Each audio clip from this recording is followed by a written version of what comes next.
Good afternoon. In the last lecture, we have seen some concepts about automata.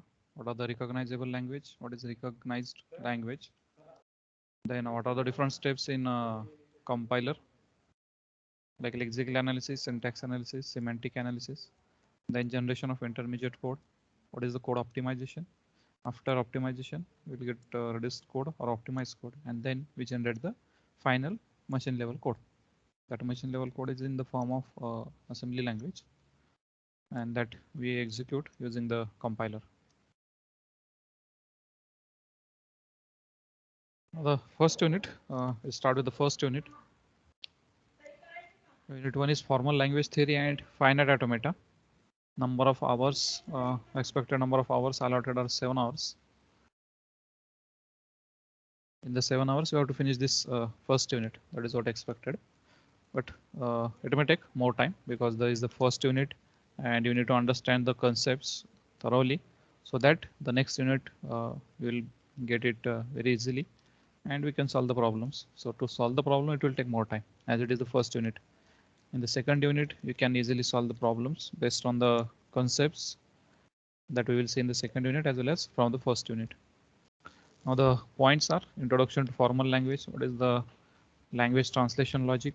Why it is required? So essentials.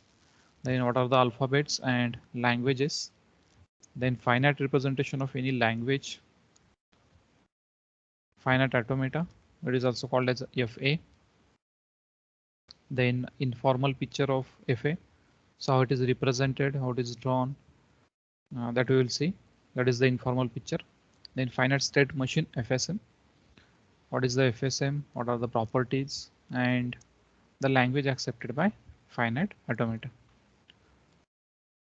Finite automata and finite state machine, they can be used interchangeably.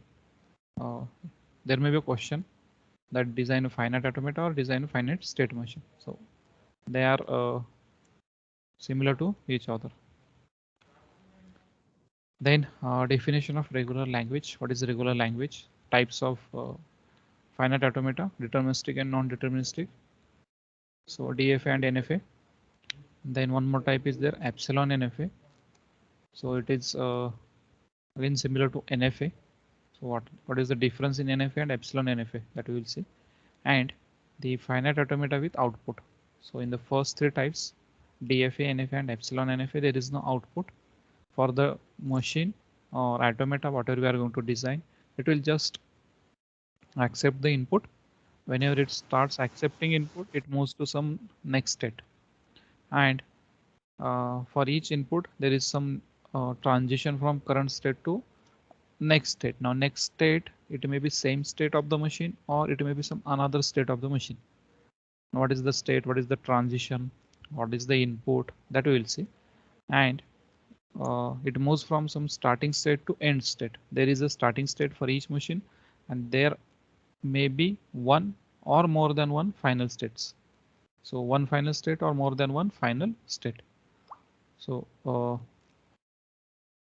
the finite automata, which is deterministic or non-deterministic, it is not going to generate any output, but in Moore machine and Mealy machine, both the machines will generate some output. So for given input, there will be some output.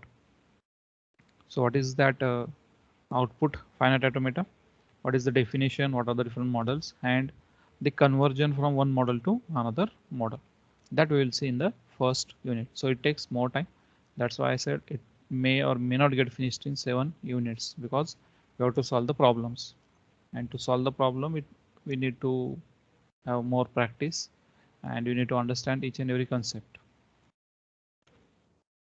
Now, formal language, the definition of formal language, how it is defined. In mathematics or in computer science and linguistics, a formal language consists of what it consists of words whose letters are taken from an alphabet and are well formed according to a specific set of rules. So words, they are formed using the letters. Letters are used or they are the part of alphabet. So alphabets are used and letters are the part of alphabet. So we are using number of letters, one or more than one letter, to form a word, and these words are formed using some specific set of rules. So there are some rules to form any language. For example, a set of strings where the language consists of all the strings. A language consists of all the strings which are formed using alphabet A. So only one alphabet is there, A. Now using A, what I can do, I can use A any number of times. It consists of all the strings formed using alphabet or letter A. Now A may be used once, it may be used 0 times, it may be used 2 times, 3 times. So what language will consist of? Language will consist of epsilon. Now what is that epsilon? That I will explain. Epsilon is a string with 0 length. So whenever there is a 0 times appearance of any alphabet in the string, it may be one or more than one alphabets which we are using for the string formation, but all are reused only 0 times. So there is no alphabet in the string. So string is of length 0. It is a null string. Such string is called as a epsilon, or such word we can call as a epsilon. So there is no alphabet. It is epsilon. Then more alphabet can be used one time. Now we have only one alphabet A. So it will be used one times. That means alphabet comma A comma.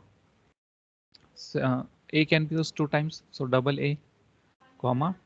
A can be used three times. So three times A, and so on. So A can be repeated any number of times. Now this is called as a language. So it is a formal language. A formal language is often defined by means of a formal grammar, such as regular grammar or context free grammar. Now what is regular grammar? What is the context free grammar? That we will see, which consists of its formation rule. So grammars, what grammar is? It is it defines the rules. Now you have learned rules or grammar for English language. You have learned uh, the grammar for regional languages, Hindi, Marathi. What are the regional languages are there? For those languages, in the school time, in your higher study, higher school, you have learned what is the grammar and what are the different rules. Same way here we have rules, formation rules for context free grammar and regular grammar are defining these rules, and these are for the language. The field of formal language theory studies primarily the purely syntactical aspects of such languages. Syntactical, what whether it is the string, whatever you're going to form. To form that string, what should be the rule? That is what syntax. So syntactically, whether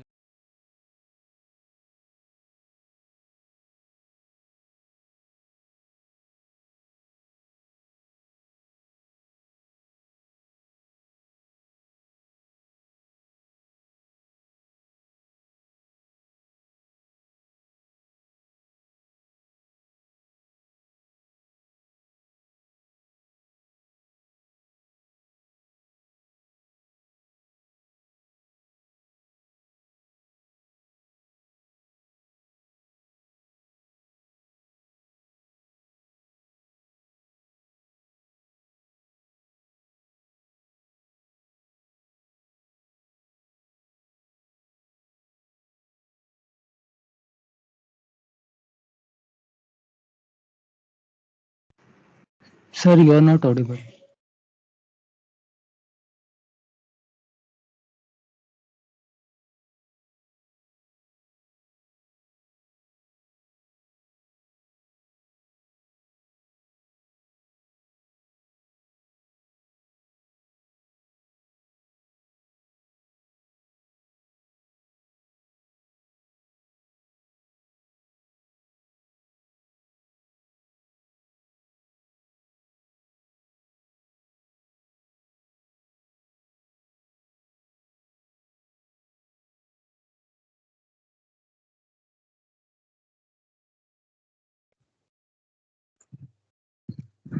in the field of computer science, we can define the formal language uh, as the set of strings which are formed using some alphabets, using some strings, and those strings and alphabets are formed or prepared or designed using the standard alphabets which are uh, part of a language or which are part of a grammar. Formal language are used among the other as a basis for defining the grammar of programming language. So for any programming language, there are some rules. For each language, there are some rules, syntactic, semantic rules. And to define such rules, what we can use is the formal language, or we can use a grammar. And it is a formalized version of subsets of natural language in which the words of the language represent concepts that are associated with particular meaning or semantic. So it is a subset of any natural language. Now you write the program in C or C++, but it consists of words from the natural language. That's, we can say it print, scan. These are some words which are present or which exist in the natural language, that is English, what we are using for the communication. So in that, we are using the words. There are some rules of forming some statement. So such rules also exist in the formal language, which is used in the programming languages. In computational complexity theory, what we can do is the decision problems that we are going to solve. The decision problems are solved using algorithms. They are solved using some programming language, and some decisions are taken. So decision problems are typically defined as a formal languages, and complexity classes are defined as the sets of formal languages, which we can parse by machines with limited computational power. So decision problem, it is defined using formal language, and complexity class, it is defined using set of formal languages. These complexity classes, they are passed by the machine using the limited computational power. So that is the feature of the formal language. Now, why we need to translate the logic? Why we perform compilation? Why we perform interpretation? Why it is required? Tell me the answer. Why we perform compilation, or why the interpretation is required?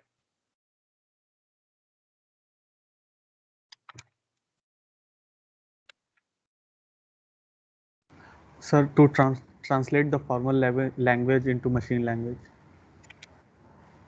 Yes. To translate the formal language into machine language. Okay. So to translate our code, which is written in high level language, which we can understand, and convert that language to the machine level language, we perform some compilation or interpretation.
Sir, you are not audible.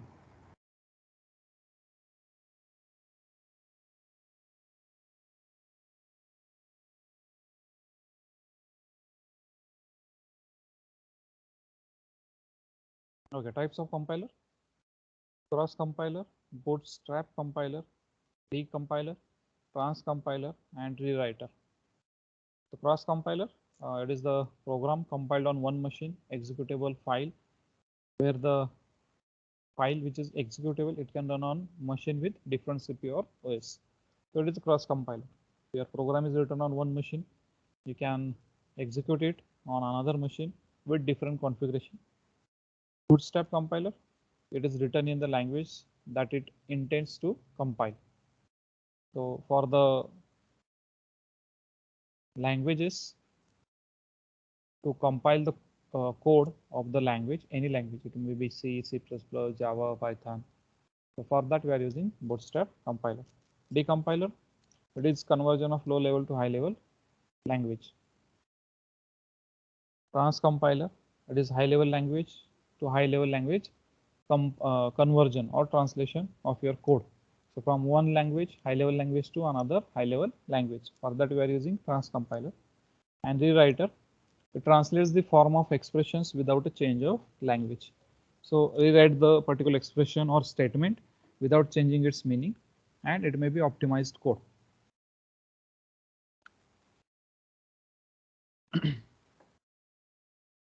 Why we translate? So essential of translation to convert high level to machine level, and executable programs are in low level language or machine code format, whereas we write the code in high level language. We do not write the code in binary format because we cannot remember the binary conversion of each alphabet, each string. It's not possible to remember, but what we can do, we can write the code in high level language. So that's why we are converting this high level language program to low level language.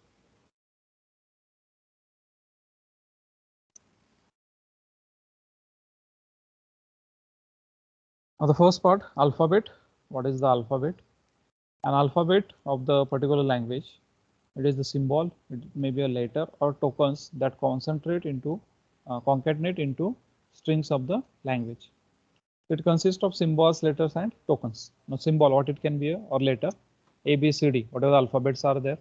Then it can be operators, plus, minus, multiplication, division, mod, whatever operators you have. Then digits 1, 2, 3 up to 0. So all those digits will be there. All these symbols or tokens or letters are nothing but alphabets. So for our machine, the input that we are going to provide, it is an alphabet. For one transition, one alphabet will be there as an input. An alphabet in the context of formal language can be any set. So usually it makes sense to use alphabet in the usual sense of word, or more generally a character set like ASCII or Unicode. So ASCII format or Unicode format, which we can use for the alphabet representation. And whatever the normal alphabet is there, normal representation, instead of using the code 65, 93, 97, 98, 100, 70, the ASCII value of alphabets. Instead of that, we are using A, B, C, D, 0, 1, 2, 3, plus, minus, space, all these alphabets we are using as it is. Elements of an alphabet are called its letters. So each element of alphabet is a letter. An alphabet may contain an infinite number of elements. So alphabet is a set of elements, and those elements are letters. So number of letters are there in alphabet, and alphabet is a set. However, most definitions in formal language theory specify alphabets with a finite number of elements. We are not going to say any example where the alphabet set is infinite. All the examples which we will have in the course, all will have a finite set of alphabets. A finite set of alphabets. We are not going to use infinite set of elements. So alphabet will be a finite set, and most results apply only on them. So whatever the results are there, whatever the operations are there, whatever we are going to perform, the function, it will be applicable for all the letters or alphabets. Each string concatenated from symbols of the alphabet is called a word. So a string, any string which is formed using concatenation of all these letters. Concatenation means ABC. It is one string. If it is written as A, comma B, comma C, then they are letters. They are separated letters. But when we combine it, when you combine, let's say computer, it is a word.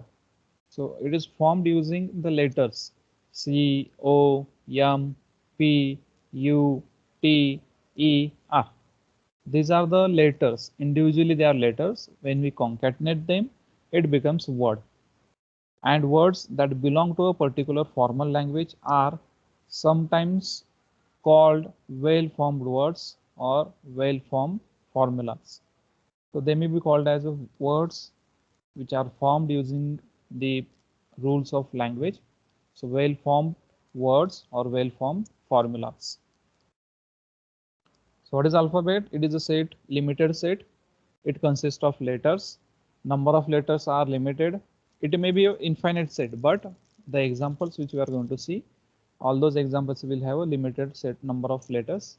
Each individual element of alphabet is called as a letter, and concatenation of all these letters will form a word. A word over an alphabet can be any finite sequence. Again, a word will be a finite sequence. It will not be an infinite.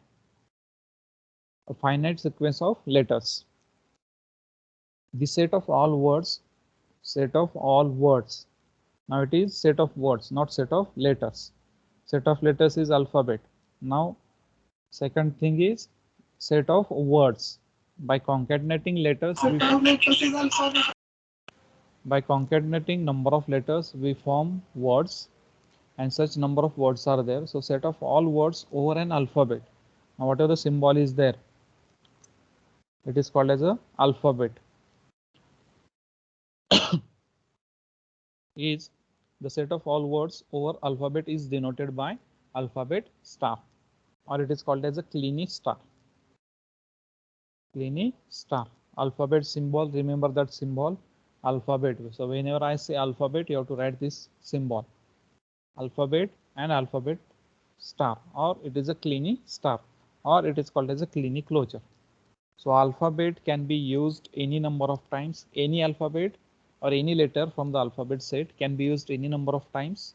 Then by concatenating all these letters, we form number of strings, and all those strings or words, when they are considered as a one set, that one set is nothing but your formal language. So the Kleene star, alphabet. So you have to remember these words. Alphabet, its symbol. Then alphabet star means Kleene star or Kleene closure, and it is the formal language, a language which consists of number of words. The length of a word is the number of letters in it composed of. So the string, whatever word or string we have formed using concatenation, it will have some number of letters, and that number of letters is nothing but the length of the word. For any alphabet, there is only one word of length 0. Only one word of length 0, and that is called as an empty word, and it is denoted by. Now there are number of representations. E, epsilon, lambda, all these are the representations used for empty word. These representations are used for empty words. So in different books, you may find different symbol for empty word. That's what I said, epsilon. So epsilon is nothing but 0 times repetition of any alphabet. So no alphabet is used, and whatever the string is there, it is epsilon. So a string with 0 length. By concatenation, one can combine two words to form a new word whose length is the sum of lengths of original words. When we concatenate any string, any word with empty word, whatever result we get, it is again a original word. That is the second word which is not empty. So that word is the result of concatenation with 0 length string. When we concatenate two words, it will form a new word, and its length is sum of the length of two different words.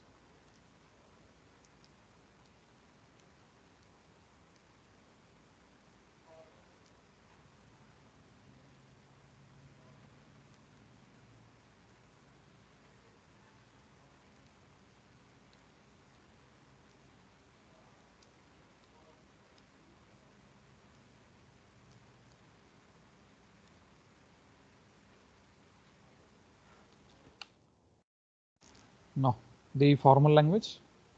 We have seen alphabet, we have seen letter, we have seen word. Now the language. A language L, it is denoted as a capital L over an alphabet, again alphabet symbol, is a subset of alphabet star.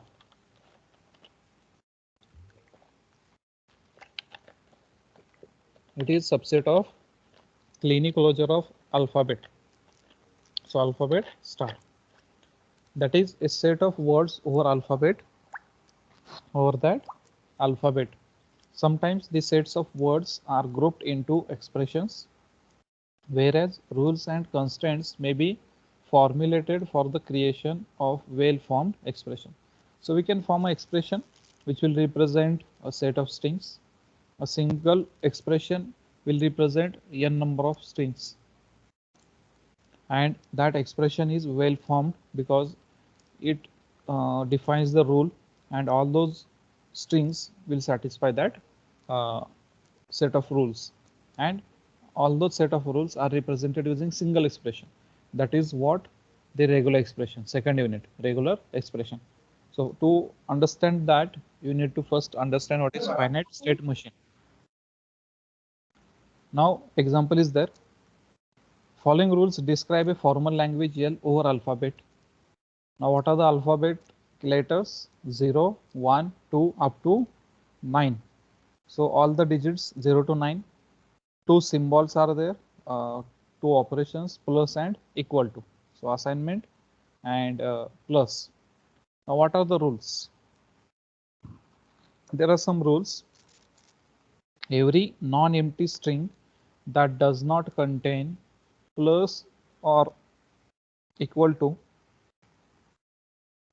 non-empty means it is not epsilon or e or lambda, whatever you have seen in the previous slide. So string length is not 0. It may be 1, 2, 3, 4 and so on, any length. So non-empty string, it is not of length 0. That is what non-empty. Empty means length 0 and non-empty means the strings which are having length, the length of the string, it is at least 1. 1, 2, 3, 4, any length can be there. Non-empty string that does not contain plus or equal to. So the first rule is it should not contain plus or equal to, and does not start with 0. Does not start with 0. So what can be the string? It can be 1, 2, 3, 4, 5, 6, 7, 8, 9. Any digit. Individual string, individual alphabet represents string of a language. Then it can be 1, 2, it can be 2, 3, it can be 3, 4, it can be 4, 5, it can be 5, 6, it can be 6, 7, it can be 7, 8, it can be 8, 9. It can be 1, 2, 3, 4, 5, 6, 7, 8, 9. So a string of any length greater than 0. The length of the string, it should be greater than 0. Second thing, it should not contain plus or equal to operator. This string 0 is in L. A string containing equal to is in L if and only if there is exactly one equal to. So another rule is there, and it separates two valid strings of L. So on the left and on the right of the equal to, there are two different strings, and both strings are valid. Then the string containing equal to is also part of language L. A string containing plus but not equal to. Now it can contain a plus operator, but it should not contain equal to. This is another rule. That string is also part of L if and only if every plus in the string separates two valid strings of L. That means on the left it can be 1, 2, that means 12 plus 56. It can be 12 plus 89. It can be 54 plus 99. It can be 10 plus 54. So two different valid strings. Two valid strings are there. They are separated using plus, but the expression does not contain equal to operator. Another rule, no string is in L other than those implied by the previous rule. So above rules should be satisfied, and the strings which satisfy either of these rule is a part of language. No other string is part of language. So this way we define the rules. And this is the definition of language. So language, formal language L, it is over alphabet. It is called as over an alphabet. The statement is written as a formal language L over an alphabet. That means the strings of language should consist of only those letters which belong to particular alphabet, which belongs to particular set of alphabets, set of letters.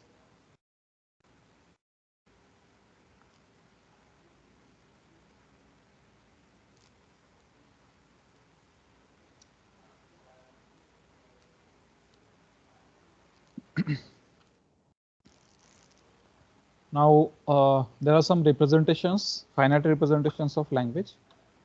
This language, the rules of language, what are the alphabet, that we will see with example. Right now just remember what is the formal language. It is over alphabet and it's need to satisfy some conditions. Finite representation of a language. Languages may be infinite sets of strings. So it can be an infinite set or it may be a finite set. We need a finite notation for them.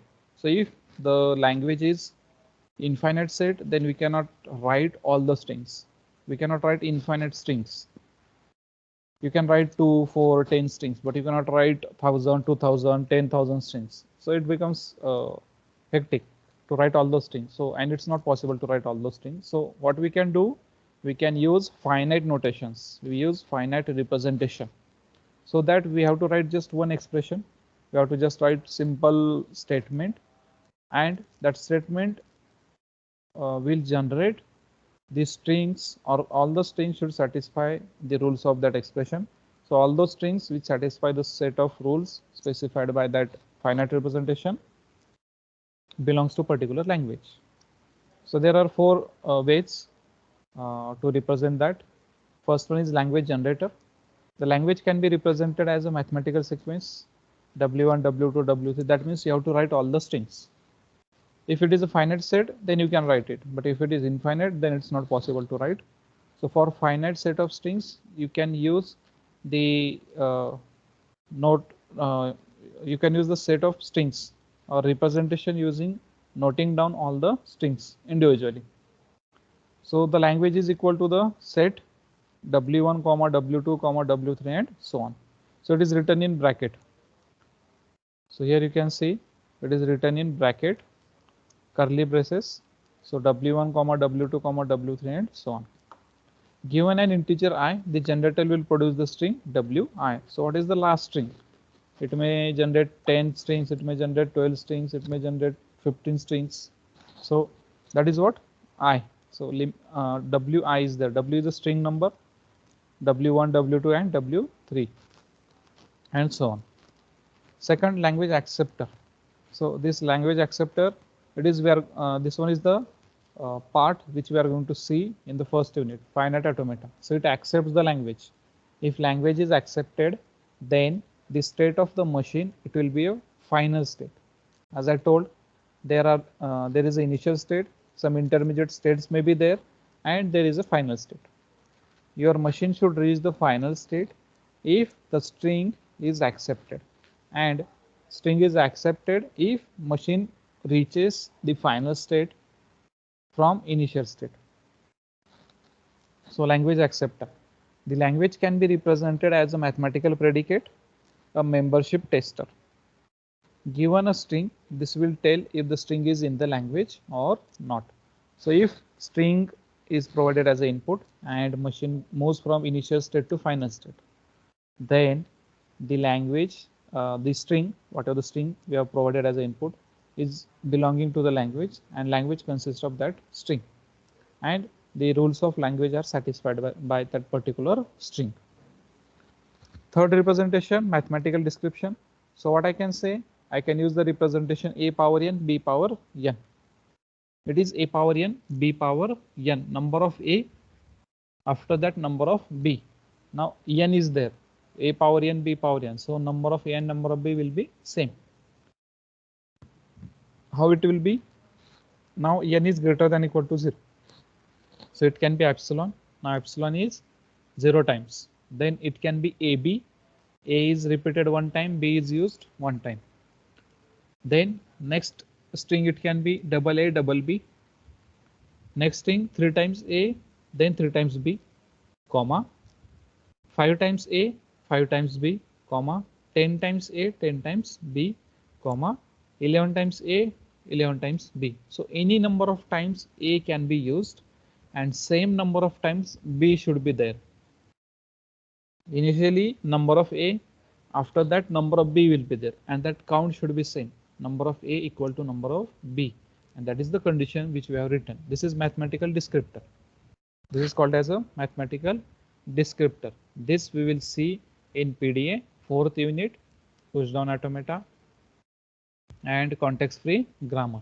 So 3rd unit and 4th unit. 3rd unit it will generate these strings, and 4th unit it will check whether same number of A and same number of B are there or not.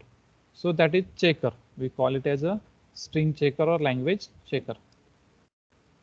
Then 4th representation, it is explicit listing. So note down again 0, 1, 0, 0, 0, 1 and so on. Explicit, what are the explicit listing is there? We are rarely using it if the set is limited, if set is finite and number of strings are less, 5 to 10 or 12 strings, not more than that.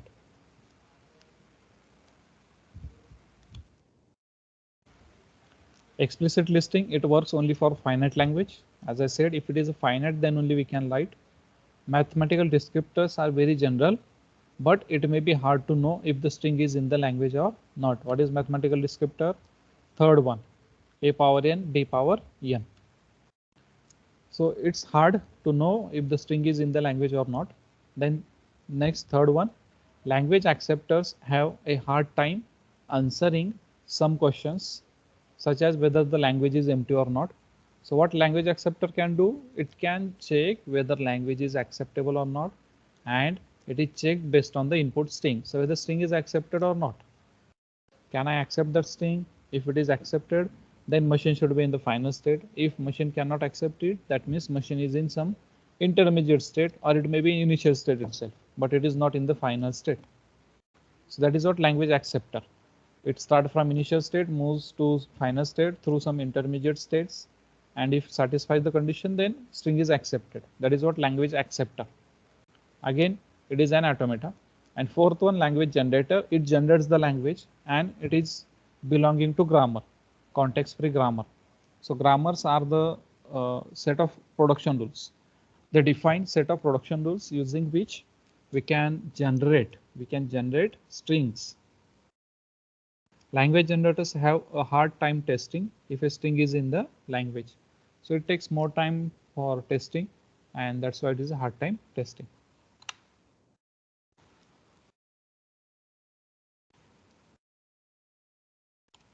So the word, alphabet, string, then letter, then language, formal language over alphabet. It is subset of alphabet star. Then some examples of defining the rule for formal language or for the set of strings. Then finite representations of language, language generator, language acceptor, mathematical descriptor, and explicit listing. Then what you have to do, you have to write the program to recognize the word main in an input program. Now what is this program? You have written the programs in C, C++, Java, Python. In the last semester, you have used C and C++. C++ is there. So there we have to write main. The main method is required in the program, and without main method, your program will not run. Now, what you have to do, you have to write a program in C, C++, or Python, whatever you want. You can write it. You have to just identify whether the given program, what is the program is there. Now, if you don't write the main method in C++ program, it generates error. Main method missing. Main method is not identified. Main method is not determined. So like that, errors will be there. So how it displays that error? It checks for the main word. First, it looks for M. If M is there, then whether it is followed by A. If it is A, Then after A, whether it is I, and after I, if it is n, that means main is written, but it is followed by, main is followed by, means after main, what we write? Bracket, function brackets, circular bracket. Without circular bracket, it does not have a meaning. There is no meaning for such word. So main is followed by bracket, and then it becomes the main function or main method. So you have to write a program to recognize the word main in an input program. So it will read an input program, then it will check in the program whether main is there or not. So you have to write this program.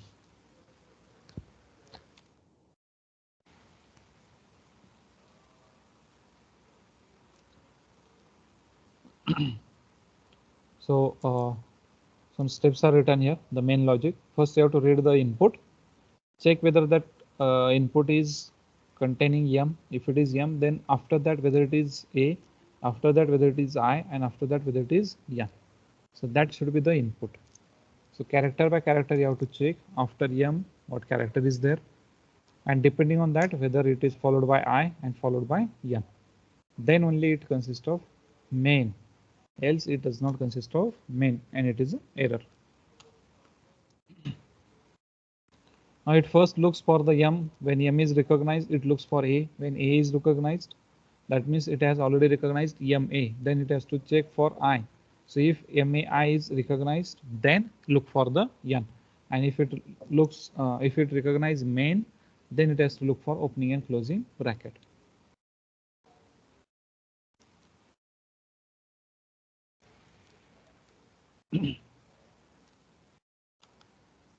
So this is the example. What we are going to do that I am showing you. This is the diagram, and this diagram is called as a transition diagram. This diagram is transition diagram. There are some circles. You can see the circles are there.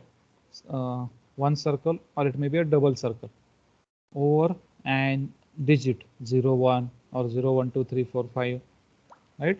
So for these alphabets or for these digits, there are circles. Now this circle is called as a state. This complete circle and the number or any alphabet within that circle, it forms one state. Then double circle, what it means? It is a final state. It is final state of the machine. Now what will be the final state of a machine? All the tasks are completed. Whatever the input is provided, it is recognized. The input is correct, and if input is correct, the output can be generated, or it may perform some operation. It may generate output, or it may perform some operation. That is what the transition meaning. Now what is the transition? You can see the arrows from 0 to 0 on input 1. Here from 1 to 1 on input B. On the transition, on the arrow, whatever alphabet is written, it is called as a input alphabet. A, B, these are called as the input alphabets, A, B, C. Then within circle, whatever we have written, it is a state. Now 0 state, 1 state, 2 state, 3 state, 4 state, and so on. These are the states of particular finite automata. States of finite automata. And for that state, there is some input. Now in each diagram, what you can see, 0 is the first state. 0 is first state. For each state, there is some incoming edge and outgoing edge.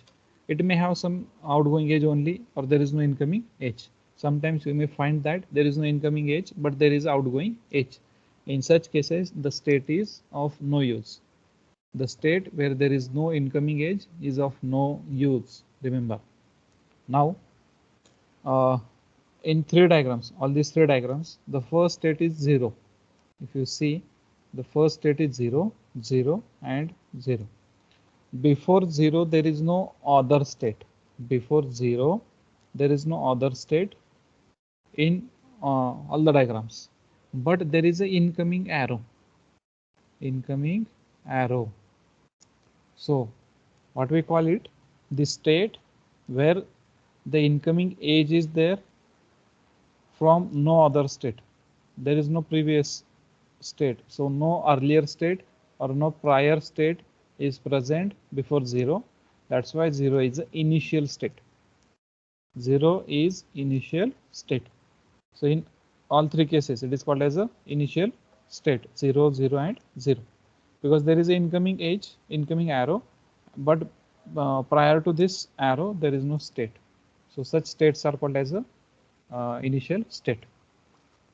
For each automata, there will be only one initial state. If you observe here, there is only one initial state. But in third diagram, you can see there are 4 states which are marked as a double circle. There are 4 states which are marked as a double circle. Now all these states are called as a final state. All these states are called as a final state. So there can be more than one final state. It's not wrong. It may have more than one final state, but it will have only one initial state. Remember, it will have only one initial state, and this is required as the initial state of each machine. So what will be the ideal state? That is what its initial state.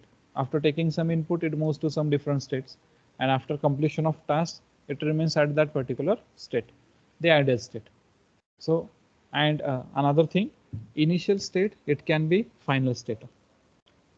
So there will be only one state, initial state itself and final state, or there may be 2 different states, but initial state will become final state. So this combination is there, and you have to remember, initial state only one, final state it can be more than one, initial state can be final state. So there is only one state. State 0 itself is the initial, and state 0 itself is a final state. So these are the different DFAs, this deterministic finite automata. On the transition, on the arrows, there are some alphabets, letters. These are called as alphabets, or they are called as input letters. So ABC, AB, 0, 1. These are input alphabets. And this transition, what it denotes? Current state is 0. On input 0, it goes to state 1. From state 1, on input 1, it goes to state 0. This is the representation. So how it works, that we will see in the next lecture. So in the next lecture, what we are going to see, definition of finite automata, the tuples, 5 tuples are there, then different examples of finite automata, then finite state machine, what it is, what are the different types of finite state machine, then properties of FSM, limitations of FSM, the application areas of FSM, finite state machine, then the language which is accepted by finite automata, what we call to that language, how it is there, what are the constraints, how to find what is the language, that we are going to see. So language over alphabet A, B with strings starting with A and ending with double B. Now each string should start with A and it should end with double B. Then you have to start with minimum string. Now what will be the minimum string? The minimum conditions. It should start with A. So A is there. It should end with double B. That means 2B are there. So A, B, B. This is the minimum string. A double B. This is minimum string. So that we will see in the next lecture. Some more examples, DFA. Then this is NFA. And these are some external links. NFA and DFA. In DFA, what we have is deterministic nature. For current input, what will be the next state that we can determine. Whereas in NFA, it's not possible to determine. Sometimes it's not possible to determine what will be the next state. It's not applicable for all the transitions. It may or may not be identified. Identification cannot be done. It may or may not be possible for all the diagrams or all the automata. So NFA and DFA. So in the next lecture, we will see what is that NFA and what is the DFA, how it is accepted, and how to generate or how to draw this diagram. I hope it's clear whatever you have learned. Yes, sir. So just Sir, can we get that PDF of Unit 1? Yes, I will share it. Actually, that's why I created the